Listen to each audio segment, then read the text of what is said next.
Let me change your perspective on weed. Now, if you don't know who I am, my name is Jace Williams. I used to be a pothead, I used to be a stoner, and I've totally transformed my life. And so now I'm helping you guys as best as I can change your lives, quit doing drugs, and become the best version of yourselves. So in this specific video, I want to change your perspective on weed and help you quit, right? So who is this video for? This video is for guys who keep saying they'll quit weed next week, but never follow through. I did this hundreds of times, telling myself I will quit next week, but I would never follow through. This is for men who feel stuck, unmotivated, and know weed is a part of the problem. This is for anyone who's tried to quit before, but always falls back into the same cycle. Happened to me. I would quit for a week, and then I would hop right back into my bad habit of smoking weed right as it was presented in front of me. Okay, number 4, this is for men who want their energy, focus, and self-respect back. This is for people who know that their energy is low, their focus is off, they can't read a book, and their self-respect is at an all-time low. And they also smoke weed every single day, right? They rely on it. And number 5, this is for guys who are ready to level up mentally, physically, and spiritually, and know it starts with cutting the weed. It starts with cutting the weed. You know it, but you don't know how to implement this change in your life of becoming, the best version of yourself and quitting this habit that you have. Okay, so I want to break down my story to give you guys some context of who I used to be into who I am now. Okay, so my first time smoking was when I was 14 years old. I was over at my buddy's house. We snuck out, went to the high school quarterback's house, right? And I hit a water bomb. If you guys smoke and you know what that is, it's pretty hardcore, and I was completely fried. I was booked, scared me away from weed for probably about a year. Right. I was 14, so I was a freshman here in this picture. A little kid, didn't know I was innocent, barely knew what weed was. And this is the first time I smoked, right? It wasn't a good experience because I was so fried that it scared me away. Okay. And this is when things started to change, right? A year later, my sophomore year, this was the dab pen era. As you can see in this picture, I look smacked. I look fried. My eyes are barely open. And this was me my sophomore year. Okay, so I was about 15 years old. I was smoking weed every weekend, and I started to do it more. My friends started to do it. Everybody around me started to do it. And if you guys I'm 21 now, and if you guys are in high school, when I was in high school, you guys know this is the dab pen era. Everybody had a pen on them. Everybody was smoking weed. Everybody was trying out this new drug because they were finally in high school. They thought they were big time, and they were growing up a little bit. All right, so this was me, sophomore year, completely baked, and I started to get into weed a little bit more heavy. Okay, and over the next 2 years of my high school, journey, I became addicted to weed. I was addicted. People would tell me, there's this girl that I used to talk to in high school, and she knew it was a problem for me, but I did not listen. I thought it was not a problem. Like, weed, no, it's not a problem. And I became addicted to it. I started to smoke every day. I would smoke 2, 3, 4, 5 times a day. I would hit bongs, joints. I would hit everything, wax. I would literally smoke before doing anything, right? I became addicted to weed. And this is a picture. When I look back at my Snapchat memories, it's literally pictures of me smoking or videos of me smoking every single time, right? I literally would record and take pictures of myself all the time smoking, right? So I became addicted. And this is where everything really started to change for me. I had surgery. This is a picture of me after my foot surgery. And this is a point in my life where I completely changed my mind. I went from working out 2 times a day during COVID. I had a gym that I would go to, my dad and my brother, working out 2 times a day in the best shape of my life.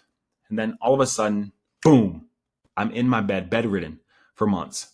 Right, I couldn't move my leg. My foot was all messed up. I had surgery on my left foot, and it completely shocked me. It completely changed me as a person. But I'm not the person to turn a negative into a bigger negative. I turned that negative into a positive, right? And so this experience, yes, it was horrible. It was hard. It was painful. But I'm forever grateful because it changed my life. Right, I started to post videos on my Snapchat story. I was showing emotion. I was crying. I was like, bro, football's not me. Right, I was a football star and I had 3 stars. I had 12 offers, Big Ten, MAC, Kentucky, Iowa. I had these offers in football. And so I was painted as a football player. But throughout this journey right here, when I had surgery, laying in my bed, I found a different passion, and that is to help people become the best versions of themselves. I know it sounds cliche, but it was actually true, right? I literally was spamming my story at a hashtag called #normalize being yourself. That was my slogan, right? Because I knew deep down that the image that I was portraying to people was a high school football player who had everything, T's crossed, I's dotted. I was perfect. But that just wasn't me, right? And I started to spam post. And next thing you know, students start telling their parents, and then parents start telling my parents, and then my parents, who never even talked to me about what I was doing, called me down to the office one day at school and sat me down with my football coach and my counselor. They said, I think we need to get your brain scanned. In this meeting I had with them, I was like, what? Brain scan? What's wrong with me? I don't think nothing's wrong with me. Let's go get my brain scan. They pulled me on a class. Let's go get my brain scan. I don't even get my brain scan. I get to the hospital. I'm there for like 8 hours, worst time of my life. I'm arguing with everybody. Took a drug test, and I pissed dirty, which I didn't know at the time, right? I did smoke a couple days before, but that didn't have anything to do with this situation. And so they strapped me down. They put me in this hospital bed, shipped me off to a mental hospital for like a week. Worst, this was just the bottom of my life, right? This was horrible for me. I went from being this high status high school football player, had all the friends, had a lot of girls that liked me, and I was the man. I had offers. Nobody really had offers around me, to the bottom of bottom, right? To the mental hospital, right? At 17 years old, didn't know what was going on in life, was completely shocked, right? And throughout this experience, I went from high school to mental hospital. And then when I came out of the mental hospital, my dad told me, I remember, he said, Jace, you know why you were in there? I said, no clue. Because you failed your drug test. I was like, what the fuck? So weed was the reason I was in there with people who were suicidal and OD'd at 13? I was pissed off, right? But now I'm looking back at it. When I was in there, my goal was to help this girl that was in there who was 13 years old, who actually did just overdose. And I wanted to help her become a better person. And so I think I achieved that when I was in there. So I found this spark, this little passion that I had for helping people, right? And I didn't even want to play college football anymore. But I followed the crowd, and I ended up playing at Miami of Ohio University. This is a picture of me at Miami. A little photo shoot. I was not in shape. I was still injured when I got there, so I didn't actually really play. But yeah, this was me. I went on to play football at Miami of Ohio. Didn't really want to. I just started to go down the path that everybody, projected onto me, because I didn't know what else to do.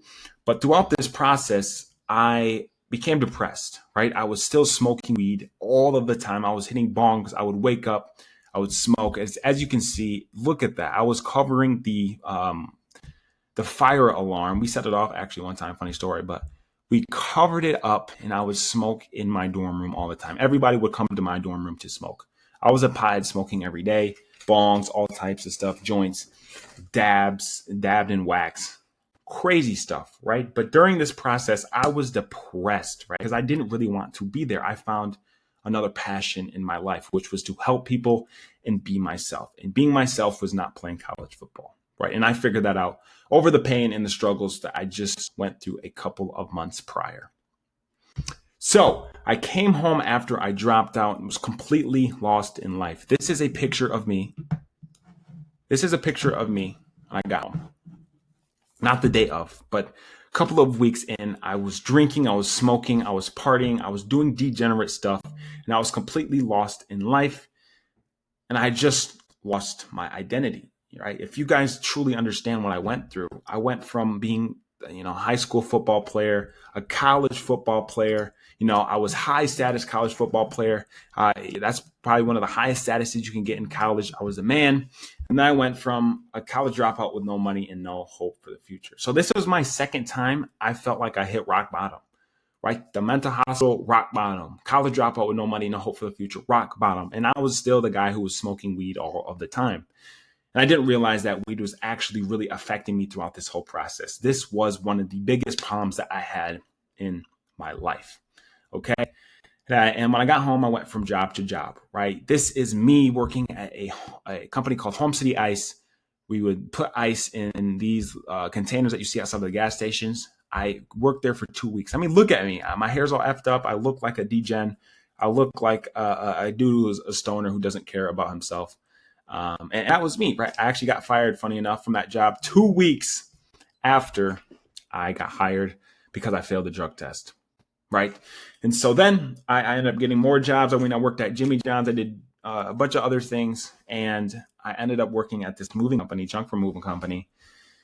And we had to move somebody from Michigan to Florida. And after that trip, it was horrible. I quit. And during this process, I was still smoking weed. I was still abusing drugs. Okay. And so I went from job to job. And I even started to sell weed when I was at that junk removal company, right? I started to sell weed. I was selling Breeze carts, and I had weed that I was selling as well. At a private store, I had people, join this private store. Then I would sell them weed, right? I was at the lowest point of my life. I was a drug dealer basically at this point in my life.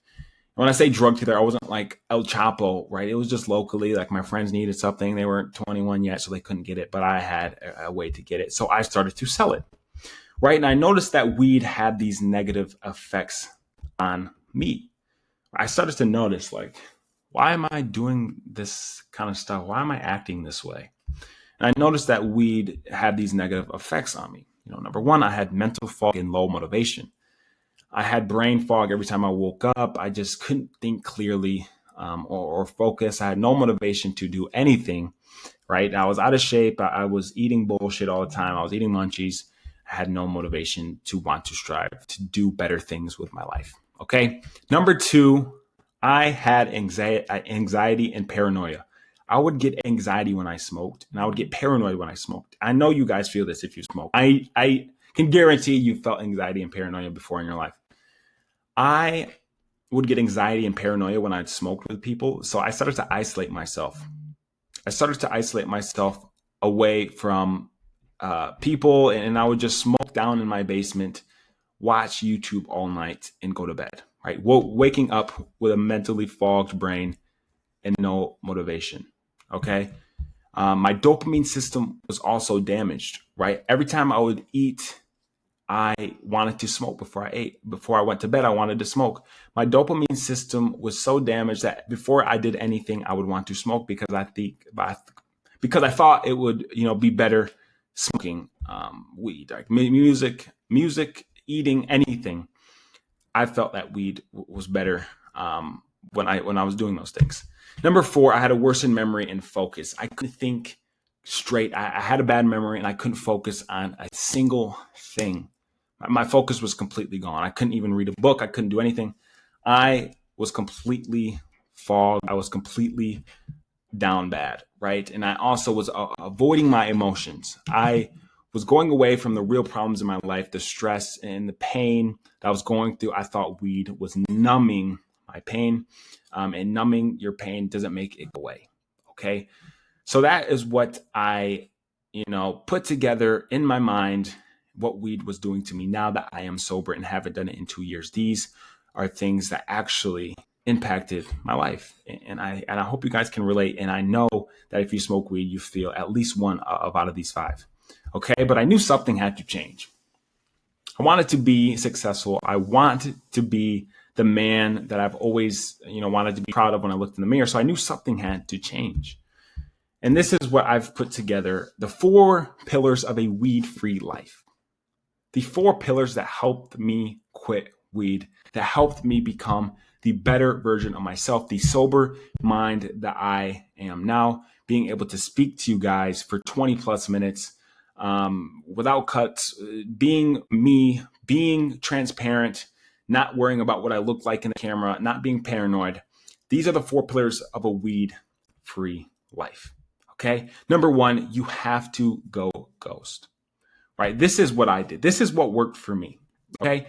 I went completely ghost. I deleted all social media. Here's a screenshot of me. I'm showing proof that I actually went ghost, right? Going to be off social media all of November. So text me if you need me. Okay. So November 1st, 2022 at 9 a.m. I announce to the world that I was going to go ghost. And so I did that. This was my first Snapchat back. What's up, Snap? It's been a minute. Over a month, I went completely ghost, deleted all social media. Nobody contacted me. I was alone at home, getting better as a man, right? It was a month. It was after Christmas, actually. It was a little over a month. And I decided to download it back. But throughout this process, I really found, different levels of myself and who I was as a young man. Okay. So I think it is essential to go ghost, be away from society, be away from people for a little bit to actually start to train your brain to become a better person, train your brain to not rely on weed. But at this point, I was still struggling with weed and smoking all the time, right? So I implemented all 4 of these pillars to become the better version and a sober version of myself. Okay. So I went ghost. This was the first building block to me becoming a better person. And this is a video I documented of myself, January 5th, 2023 at 9 p.m. where I just had gone ghost. I just told myself I was going to quit weed. And like I said before, this video is for the people who quit weed and then they relapse. They quit weed for like 2 weeks and then they relapse again, right? This was me, right? I just had one ghost. I built momentum and I smoked again. This was the last time I have ever smoked.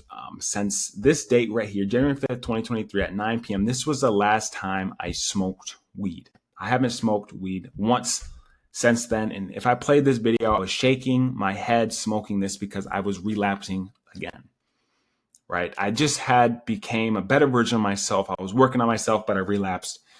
But going ghost allowed me to realize that weed was actually a problem, right? And then I knew in this video, this was going to be my last time ever smoking.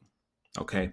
So the second pillar that you need to implement into your life to quit weed and to change your perception on weed is to change your environment, right? Here is a study that was done in the early 1970s, and it was investigated heroin use among U.S. servicemen during the Vietnam War and their subsequent addiction patterns upon returning home, right? So U.S. servicemen over in Vietnam actually were smoking or were trying heroin, right? They were doing heroin. They became addicted to heroin, right? So approximately 35% of U.S. soldiers stationed in Vietnam tried heroin, and about 20% became addicted during their service.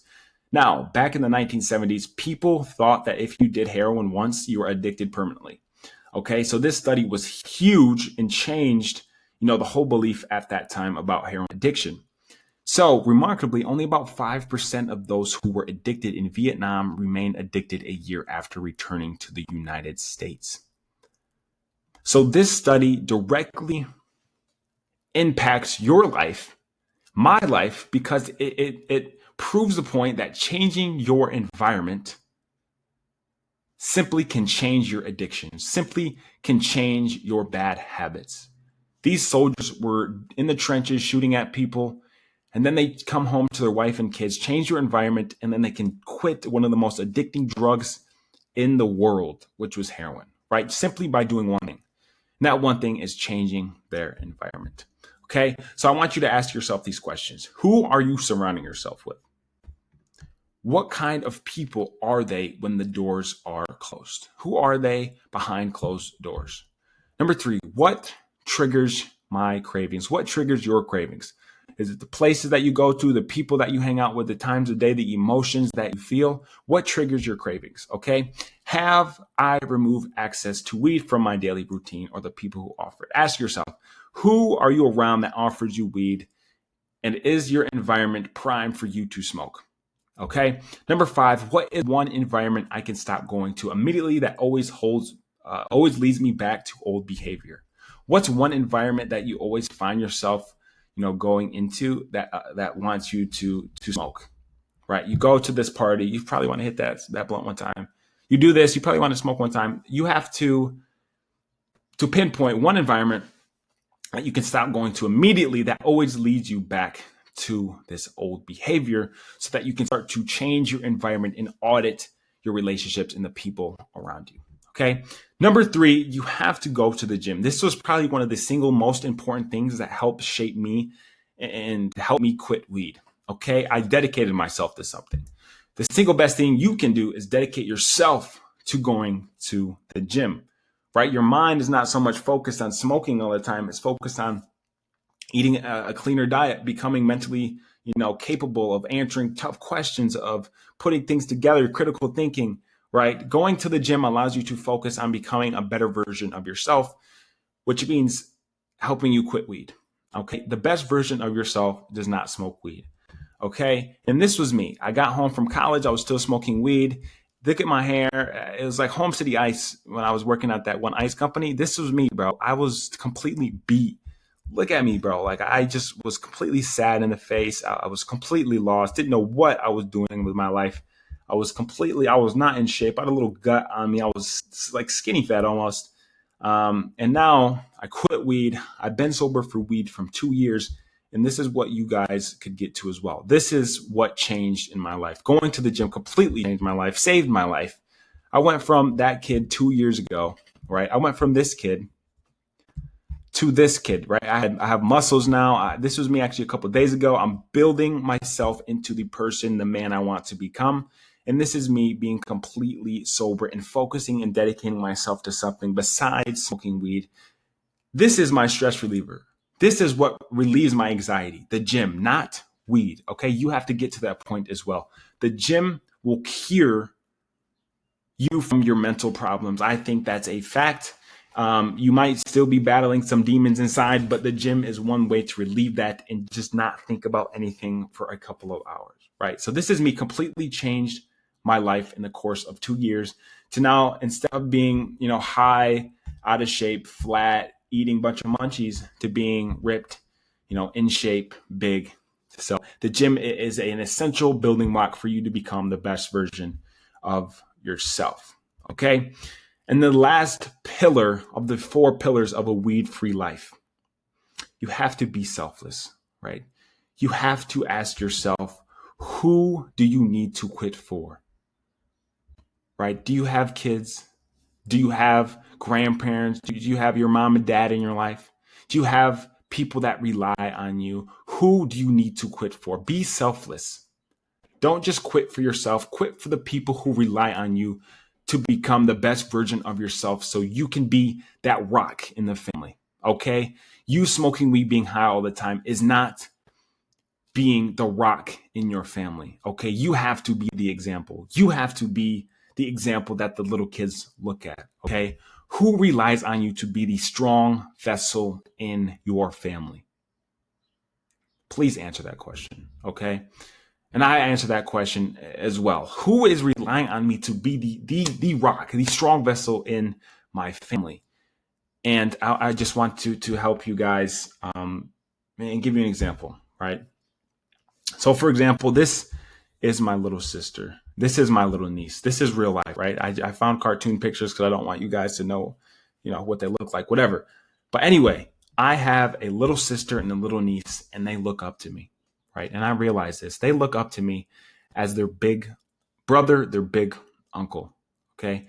I have to be the example. I have to be selfless. I have to be that person in the family who eats clean, who's big, who lifts weights, who's in shape, who's mentally clear, who can drop knowledge, who can teach them to become good women in today's crazy society.